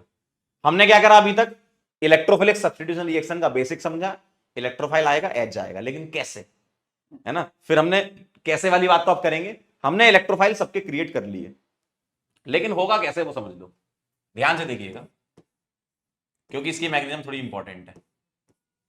मेरे पास इलेक्ट्रोफाइल कोई भी आ जाए, चाहे NO2 प्लस आ जाए, चाहे X प्लस आ जाए, चाहे SO3 आ जाए, चाहे R प्लस आ जाए, चाहे RCO प्लस आ जाए, कोई भी आ जाए, ध्यान से देखना जरा, ठीक है। इलेक्ट्रोफाइल बेंजीन न्यूक्लियोफाइल है, ये इलेक्ट्रोफाइल है, आपस में रिएक्शन होंगी, बिल्कुल होंगी, देखो। तो ये पाई इलेक्ट्रॉन इस पर अटैक करेंगे, तो मान लीजिए कि इस कार्बन से इलेक्ट्रोफाइल जुड़ रहा है, तो ऑब्वियसली प्लस यहां आएगा, क्योंकि इलेक्ट्रोफाइल यहां जुड़ा है, तो प्लस यहां आएगा, ऐसा दिखेगा। इससे एक दिक्कत यह हो गई कि यहां का जो H है, ये वाला कार्बन sp3 हाइब्रिडाइज्ड हो गया, यानी कि ये एरोमेटिक था और ये नॉन एरोमेटिक इंटरमीडिएट बन गया। तो एरोमेटिसिटी को रीगेन करने के लिए ये दोनों इलेक्ट्रॉन यहां शिफ्ट होंगे और H प्लस यहां से निकल जाएगा, तो एरोमेटिसिटी रीगेन हो जाएगी, ठीक है। तो दो स्टेप में हम बोल सकते हैं, पहले कार्बोकेटाइन बनता है और कार्बोकेटाइन वापस कन्वर्ट होता है, एरोमेटिसिटी रीगेन करता है। अब ये जो पॉजिटिव है, ये आपस में रेजोनेंस भी कर रहा होगा, बिल्कुल सही बात है। अगर मैं इस पॉजिटिव के रेजोनेंस की बातें करूं तो ये कहां कहां तक जा सकता है, यहां शिफ्ट होकर इसका रेजोनेटिंग स्ट्रक्चर ये बन जाएगा, पॉजिटिव सिंगल डबल वाला, है ना। और ये बॉन्ड यहां शिफ्ट होगा तो प्लस यहां आ जाएगा, यानी कि पॉजिटिव चार्ज यहां से चला और यहां पहुंच गया, तो इसका अगर मैं रेजोनेंस हाइब्रिड बनाऊं, जिसको मैं सिग्मा कॉम्प्लेक्स नाम दूंगा, वो कुछ ऐसा दिखेगा, ठीक है। इसको बोलते हैं सिग्मा कॉम्प्लेक्स या वीलैंड इंटरमीडिएट, क्लियर है। सिग्मा कॉम्प्लेक्स या वीलैंड इंटरमीडिएट इसका नाम है, क्लियर है बात। सिग्मा कॉम्प्लेक्स या वीलैंड इंटरमीडिएट, ठीक। ये इसकी मैकेनिज्म है, देख लो एक बार क्या क्या कहानी, आइए समझते हैं। Formation of sigma complex is the RDS, rate determining step. Rate of ESR directly proportional to stability of arenium ion, जो कार्बोकेटाइन बना ना उसकी स्टेबिलिटी, ठीक है, यानी कि न्यूक्लियोफिलिसिटी ऑफ रिंग पर डिपेंड करेगी rate of ESR। Second order reaction है, बाइमोलिकुलर रिएक्शन है, ठीक। मैं रेट ऑफ रिएक्शन का बहुत आसान तरीके से आपको समझा देता हूं, ठीक है। उसके लिए आपको बस ये ग्रुप्स पता होने चाहिए, ठीक है। जैसे ऐसे ग्रुप जो इलेक्ट्रॉन डेंसिटी को बढ़ाते हैं और ऐसे ग्रुप जो इलेक्ट्रॉन डेंसिटी को कम करते हैं। अब इसमें अलग अलग टाइप के हो सकते हैं, स्ट्रॉन्ग एक्टिवेटिंग हो सकते हैं, स्ट्रॉन्ग डीएक्टिवेटिंग हो सकते हैं। एक्टिवेटिंग वाले कौन से, जो एक्चुअल लोन पेयर वाले होते हैं, जैसे O नेगेटिव हो गया, NR2 NHR NH2 OH OCH3, actual lone pair वाले, इंटरनल कॉन्जुगेशन वाले नहीं, एक्चुअल लोन पेयर वाले, जिनका +M -I पे डोमिनेट करता है। और ये स्ट्रॉन्ग डीएक्टिवेटर टाइप के हो गए, जैसे -M -I वाले, ठीक है, -H -I वाले, ये रिवर्स हाइपर कॉन्जुगेशन वाले, और ये स्ट्रॉन्ग -I वाले हो गए, ठीक है। तो ये स्ट्रॉन्ग एक्टिवेटिंग है, ये स्ट्रॉन्ग डीएक्टिवेटिंग है। इसी तरीके से मॉडरेट एक्टिवेटर, मतलब जो इंटरनल कॉन्जुगेशन वाले हैं, जैसे ये देखो, सब में अंदर कॉन्जुगेशन है, ये इंटरनल कॉन्जुगेशन वाले हैं, ठीक है। और ये वाले कौन से, कार्बन वाले हो गए, देखो CHO COR COCl anhydride amide ester acid, ये मॉडरेट डीएक्टिवेटर हो गए। इसी तरीके से वीकली एक्टिवेटर हो गए, अल्काइल ग्रुप हो गया, CO नेगेटिव हो गया, ठीक है, पीएच हो गया, इंड्यूस +M होता है इसका, और अल्कीन हो गया। और यहां वीकली डीएक्टिवेटिंग के आप अगर देखें तो FCl-Bri में -I +M वाले हो गए, ठीक है। अब देखने में बहुत ज्यादा लग रहे हैं, आपको एक आसान तरीके से बताता हूं, ठीक है। बस पीछे की जीओसी की छोटी चीजें अगर पता होंगी तो मैं आपको सीधे बता रहा हूं सवाल कैसे करना। ये तो मैंने ग्रुप बता दिया, ऐसे ऐसे होते हैं, ठीक है। अब बिल्कुल आसान शब्दों में समझ लो जरा क्या कहानी है इसकी। अगर तुम्हें कभी रेट ऑफ रिएक्शन पूछा जाए तो तुम्हें कैसे करना है वो देखो, समझना जरा बात को, और बहुत आसान तरीके से हो जाएगा।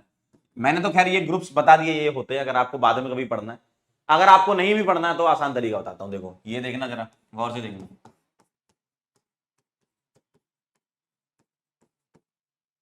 इन सभी में रेट ऑफ रिएक्शन मेरे को कंपेयर करानी है, ठीक है, इकट्ठी कराएंगे तभी तो समझ पाओगे।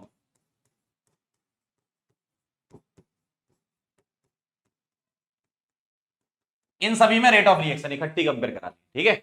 ध्यान से देखना, मुझे बताओ रेट ऑफ रिएक्शन ईएसआर में ज्यादा किसकी होगी, ग्रुप से चलेंगे, ठीक है। मुझे बताओ OH क्या होता है, इतना तो पता है, plus M is greater than minus I, जानते हैं, डोमिनेटिंग इफेक्ट से आंसर करेंगे, ठीक। NH2 बताओ, plus M is greater than minus I, dominating effect से आंसर करेंगे। ये क्या होता है, plus M is greater than minus I, dominating effect से आंसर करेंगे। ये क्या होता है, minus M greater than minus I, dominating से, minus M is greater than minus I, थोड़ा जीओसी का ये पता होना चाहिए। ये plus H is greater than plus I, ठीक है, इसका minus I is greater then halogen का प्लस एम, और ये न्यूट्रल है। सही बात है यहां तक, सही बात है यहां तक, ठीक है। अब देखना जरा, प्लस एम वाले अलग कर लू मैं, ठीक है, plus M plus M plus M, और वो प्लस एच वाला, ठीक है, ये मिथाइल वाला। अब मुझे बताओ इन तीनों में प्लस एम पावर किसकी ज्यादा है, ये वाली बात हम कर चुके हैं। प्लस एम पावर कैसे देखोगे, कंपेरेबल साइज का होना चाहिए, तो NH2 की प्लस एम पावर OH से तो ज्यादा होगी, क्यों, क्योंकि नाइट्रोजन कार्बन के पास आता है कंपेरिजन टू ऑक्सीजन, और ये इंटरनल कॉन्जुगेशन वाला है, तो इसकी प्लस एम पावर कम हो जाएगी, तो मामला सेट हो चुका है। देखो इधर सबसे ज्यादा कौन सा आएगा, 2, 2 के बाद कौन सा आएगा, 1, 1 के बाद कौन सा आएगा, 3, प्लस एम वाले हो गए। इसके बाद प्लस एच वाला उठा लो, तो 1 2 3 4 5 6 वाला ले लेता हूं मैं।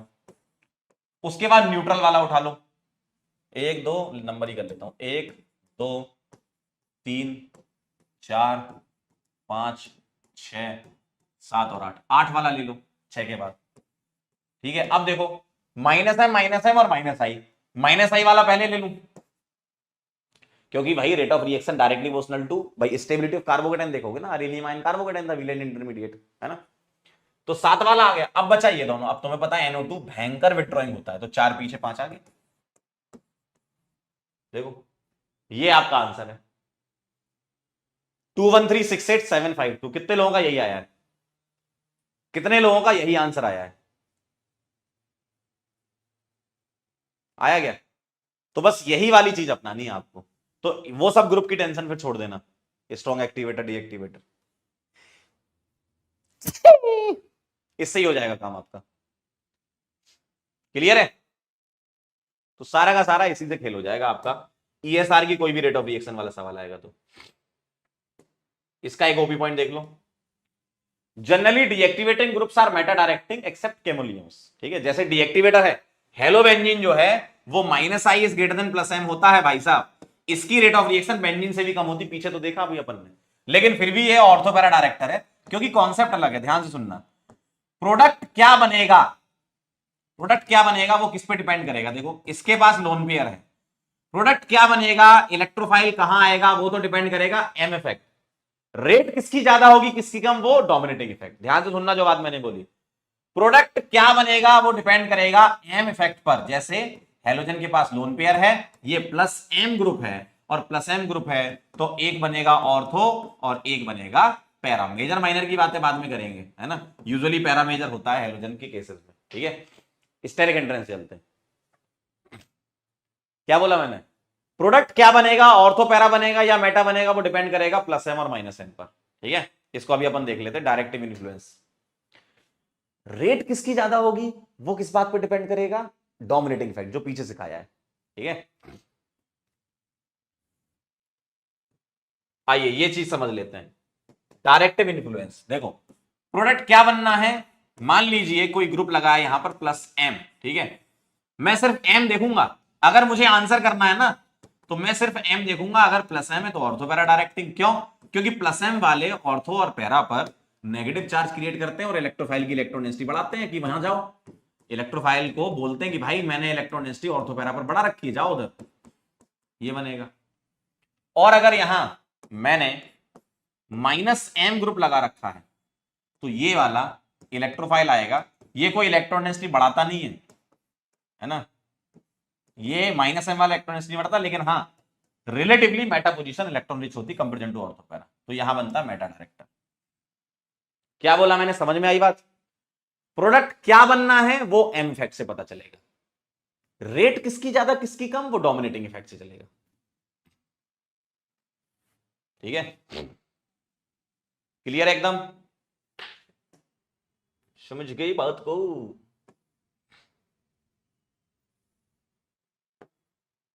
चलिए एडिशन रिएक्शन देख लीजिए, फिर अपन सवाल करते हैं। एडिशन रिएक्शन बेंजीन की दो प्रकार की, हाई टेम्परेचर हाई प्रेशर पर ये हाइड्रोजनेट भी हो जाता है, ठीक है।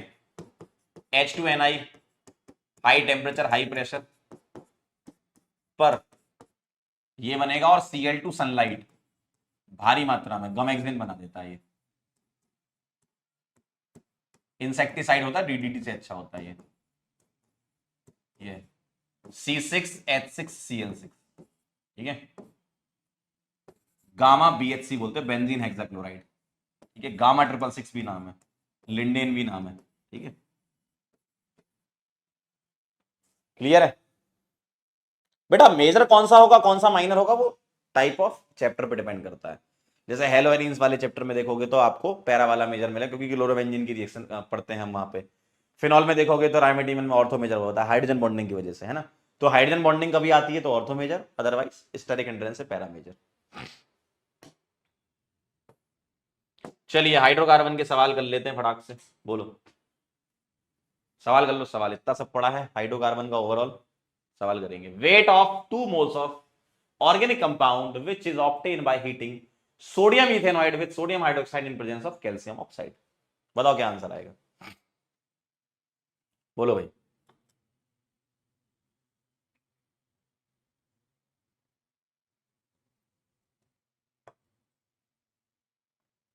बोलो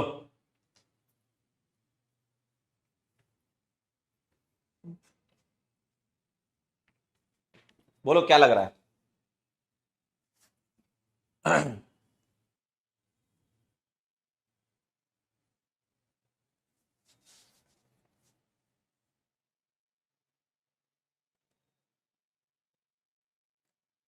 weight of 2 moles of organic compound which is obtain by heating sodium ethanoid. Sodium ethanoid ये हो गया, सोडा लाइम कराना है तो ये कन्वर्ट हो जाएगा H में, यानी कि मीथेन बन जाएगा। और अगर मीथेन बन जाएगा तो 16 आएगा, लेकिन 2 मोल है तो 32 लगाएंगे आंसर। 2 मोल दिया ना, 32 आएगा। श्रेय कह रहे सर प्लीज कितनी देर, बेटा क्लास तो चलेगी भाई 11 घंटे 59 मिनट तक, क्योंकि अभी तो haloalkane haloarene alcohol ether phenol काफी बचा है। चलिए अगला सवाल करिए, करते जाइए अब सवाल, है ना। अब मामला फ्लो में आ चुका है, अब सवाल करते जाइए। Compound x on reaction with O3 followed by Zn water gives formaldehyde and 2 methyl propanol. बताओ जरा। तो मुझे एक बार बताना, फॉर्मेल्डिहाइड क्या है भाई साहब? ऐसा है, ठीक है। और 2 मिथाइल प्रोपेनॉल, मैं एक काम करता हूं, प्रोपेनॉल को ऐसे लिख लूं, ये आ गया मेरे पास CHO,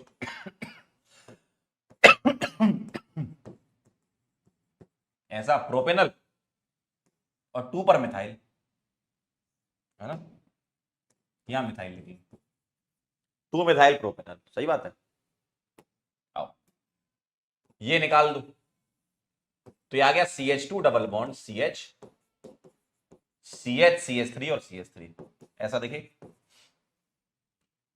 तो क्या है इसका IUPAC नेम कर लो, 1 2 3 4, 3 methyl butene, 3 methyl butene, B आ जाएगा आंसर। सही है, बहुत बढ़िया, वेरी गुड।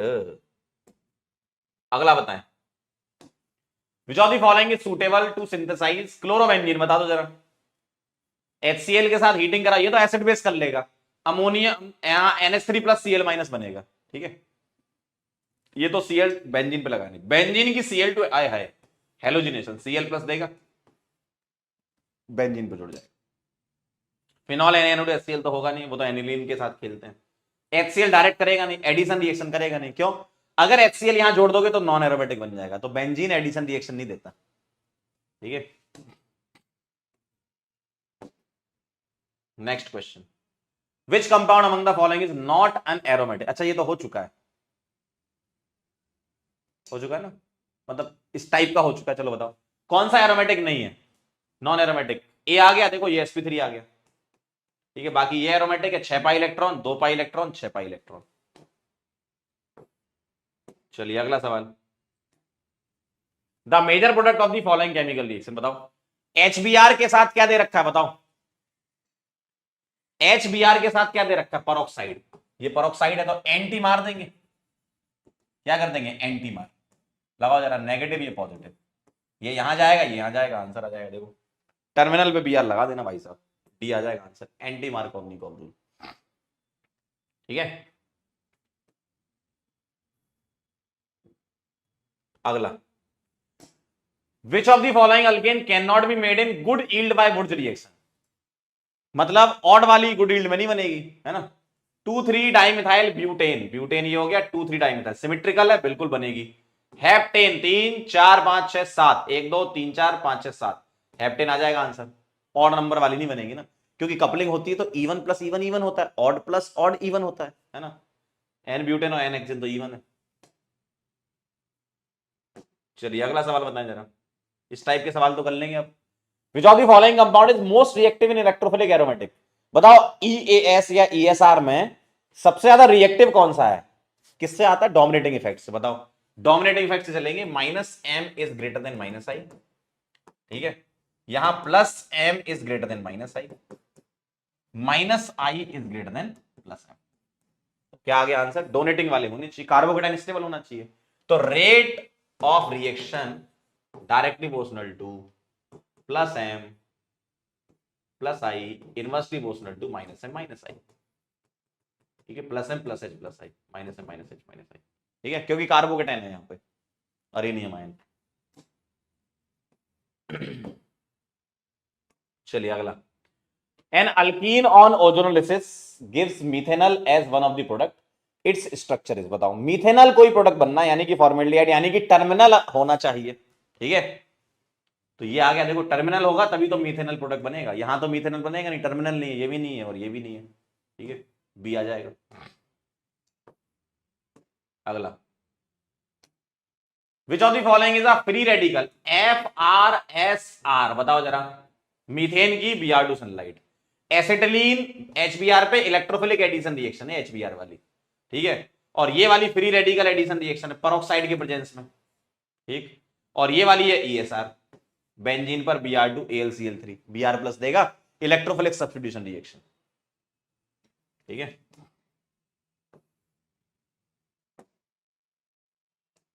अगला, an alkene A on reaction with ozone and zinc water reductive है, gives propanol and ethanol, ठीक है।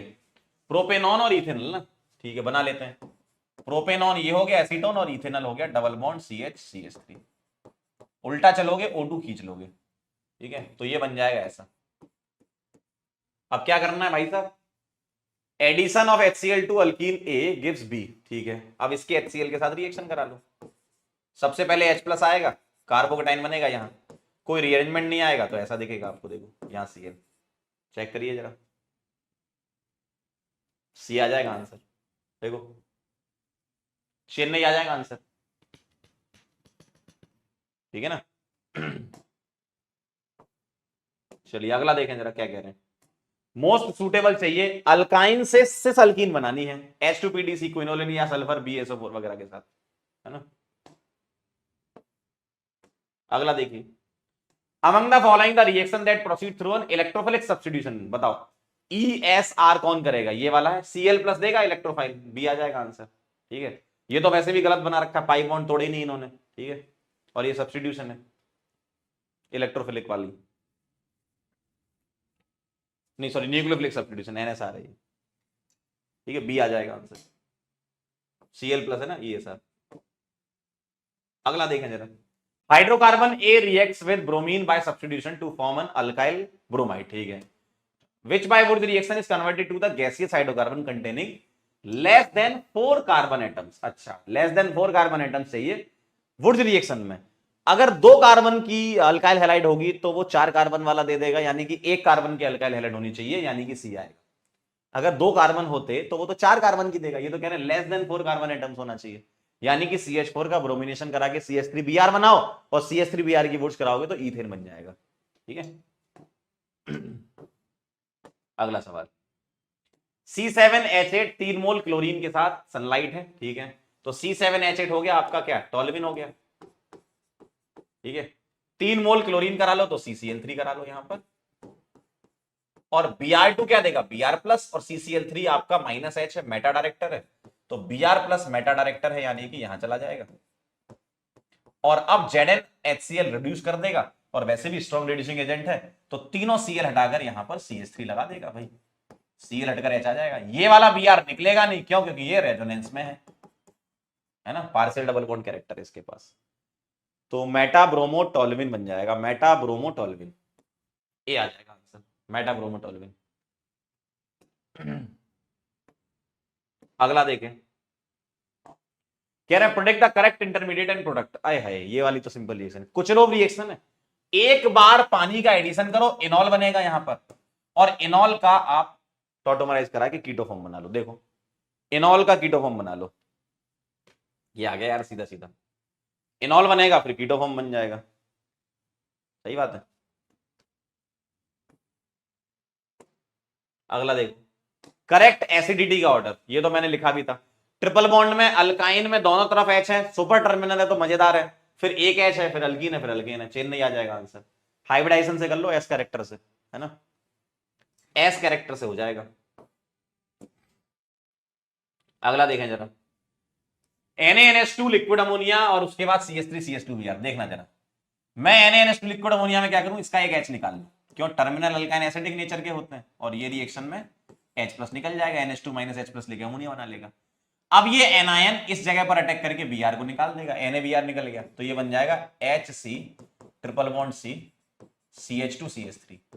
अब ये दोबारा यही खेल खेलेगा, तो ये वाला H रिप्लेस हो जाएगा इथाइल से, तो CH3 CH2 C triple bond C CH2 CH3, तो 3 हेक्साइन बन जाएगा, 1 2 3 4 5 6, 3 हेक्साइन।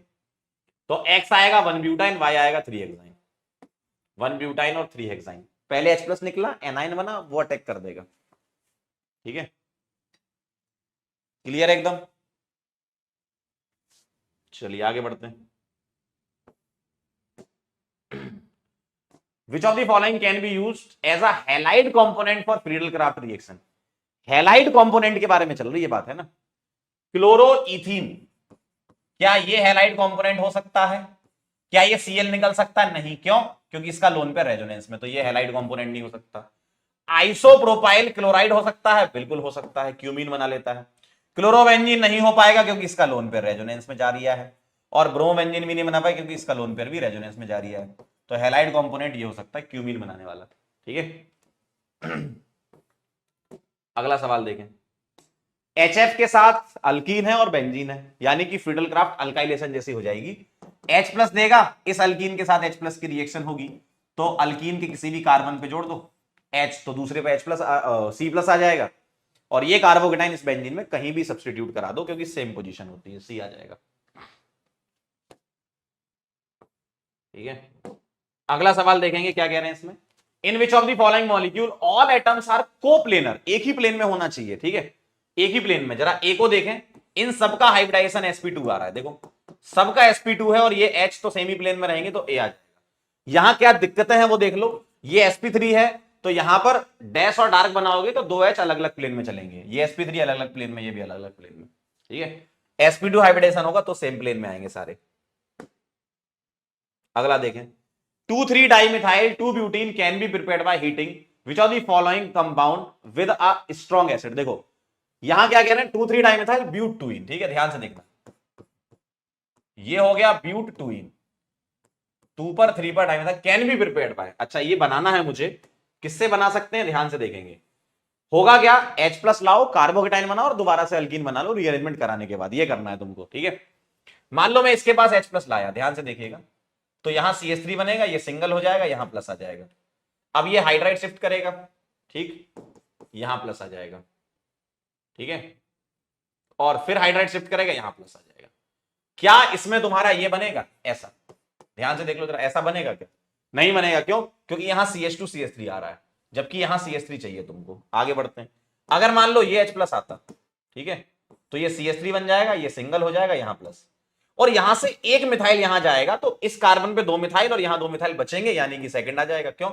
ये तुमको ऐसा दिखेगा, देखो देखो, अगर मैं H प्लस के साथ रिएक्शन करूं पॉजिटिव, मिथाइल शिफ्ट करने के बाद ऐसा, और इसकी अल्कीन बनेगी मोर स्टेबल अल्कीन, ऐसी देखो, ये आ जाएगा बी वाला। मतलब कार्बोकेटाइन बनाओ, रीअरेंजमेंट सोचो, दोबारा से अल्कीन बना दो, है ना। अगला In the reaction with HCl, an alkene react in accordance with the Markovnikov rule to give a product 1-chloro 1-methyl cyclohexene. The possible alkene साफ साफ दिख रहा है, मार्कोवनिकॉफ से कराओगे यहां Cl आएगा और इस वाले का यहां Cl आएगा और ये दोनों सेम हो जाएंगे, यानी कि A और B हो जाएगा। ठीक है, बहुत आसान है।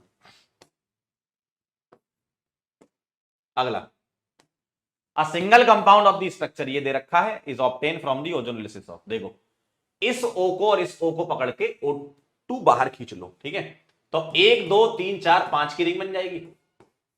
देखना 5 की रिंग, मान लो यहां डबल लगाया, तो डबल बॉन्ड वाले कार्बन पर एक मिथाइल है। ठीक, इसके बाद CH2 है, ये हो गया, फिर C है, यहां एक मिथाइल है। ठीक, फिर CH2 है और फिर CHO, ये है। चेक कर लो जरा, तो 1 2 3 4 4 1 4 डाइमिथाइल साइक्लोपेंटीन, ऐसा दिखना चाहिए। 1 2 3 4 1 4 डाइमिथाइल साइक्लो, डी आ जाएगा। ठीक है,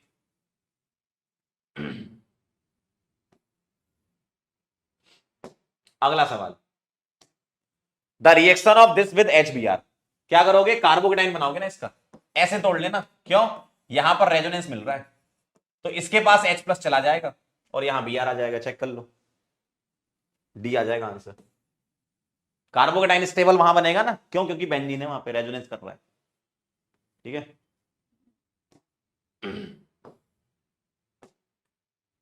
अगला, which of the following organic compound has same hybridization as its combustion product CO2। CO2 में क्या है, sp, तो इथाइन होना चाहिए क्योंकि उसमें भी sp है, CO2 में sp होता है ना।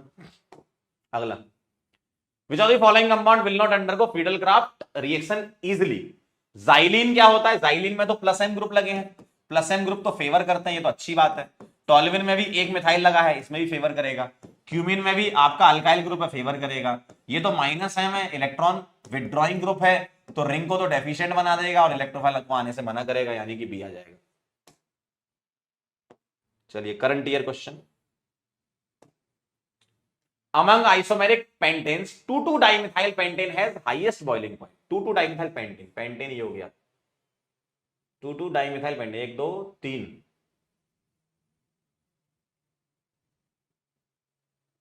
2,2-dimethyl pentane नहीं, यहां पर प्रोपेन होना चाहिए था, क्योंकि आइसोमेरिक पेंटेन्स की बात कर रहे हैं ना, प्रोपेन कर लेते हैं। ठीक है, 2,2-डाइमिथाइल प्रोपेन, ऐसा। ठीक है, हैज हाईएस्ट बॉइलिंग पॉइंट, तब भी गलत है भाई, इससे बॉइलिंग पॉइंट कम हो जाता है, तो असर्शन गलत है। Branching does not affect the boiling point, ये भी गलत है। तो बोथ A एंड R दोनों ही इनकरेक्ट है। ठीक है, दोनों ही इनकरेक्ट है। अगला, on reaction with water in presence of H2SO4 an alkyne gives only 1 ketone, यानी कि सिमेट्रिकल होना चाहिए, तभी तो एक ही कीटोन मिलेगी। और सिमेट्रिकल कौन सा है इनमें से, ये वाला। भाई चाहे तुम OH यहां लगा लो चाहे यहां लगा लो, इनॉल जो बनेगा उसका कीटो आपको 2-ब्यूटेनॉन ही देगा। ठीक है, सिमेट्रिकल होना चाहिए। अगला, among the following compound which will liberate methane on treatment with NaOH in presence of heat, कौन रिएक्शन करेगा, इथेनॉल तो करता नहीं है, ये करेगा, ये नहीं करेगा, ये नहीं करेगा। कार्बोक्सिलिक एसिड की रिएक्शन है, सेकंड आ जाएगा, या सॉल्ट ऑफ कार्बोक्सिलिक एसिड हो सकता है सोडा लाइम डिकार्बोक्सिलेशन में। ठीक है, क्यों भाई, क्यों, सही है ना। हाँ, अगला देखो, 2-मिथाइल ब्यूटूइन ऑन ऑक्सीडेटिव ओजोलिसिस यील्ड, बताओ 2-मिथाइल ब्यूटूइन, ब्यूटूइन हो गया भाई साहब ये। ठीक है, और 2 पर मिथाइल लगा दिया मैंने, ऑक्सीडेटिव कराना है, बॉन्ड थोड़ा ओ गो, और यहां वाला जो H है उसमें O लगा देंगे, एसीटोन प्लस एफेटिक एसिड, है ना, कीटोन और कार्बोक्सिलिक एसिड, डी आ जाएगा। ठीक है, डी आ जाएगा, ऑक्सीडेटिव एनालिसिस कराना था ना। चलिए अगला, methyl cyclopentane on monobromination. Methyl cyclopentane कैसा दिखता है, साइक्लोपेंटेन ही है, मिथाइल ही। अरे है, यहां लगा दो Br इस जगह पे, बस आ गया आंसर, मोनोब्रोमिनेशन, डी आ जाएगा। चलिए आखिरी 2 सवाल और फिर break, then haloalkene halogen से स्टार्ट करेंगे। Ethylene react with bromine to give 1,2 dibromoethane, the anti addition takes place due to the formation of the intermediate. बताओ साइक्लिक हेलोनियम आयन बनेगा इथाइलिन में, Br प्लस जुड़ेगा ethene, है ना, ethylene में, तो वो बनाएगा Br प्लस अंदर की तरफ, ठीक है। HCl gas on reaction with propene in the presence of benzoyl peroxide will give, propene की रिएक्शन HCl बेंजोइल पेरोक्साइड, आपने सर बताया था कि HCl में पेरोक्साइड काम ही नहीं करता, तो कार्बोकेटाइन पाथ से चल लेंगे और इसमें कार्बोकेटाइन यहां बनेगा, कोई रीअरेंजमेंट हमको दिखाई नहीं दे रहा मालिक, 2 chloropropane is the answer, Badlapur, ठीक है। आई होप आपको मजा आएगा, खूब सारे सवाल हमने कर लिए, खूब सारी थ्योरी रिवाइज कर ली, हाइड्रोकार्बन में बहुत सारी रिएक्शन अब हेलो एल्केन में रिपीट होने वाली है, आप सभी को पता है, ठीक है।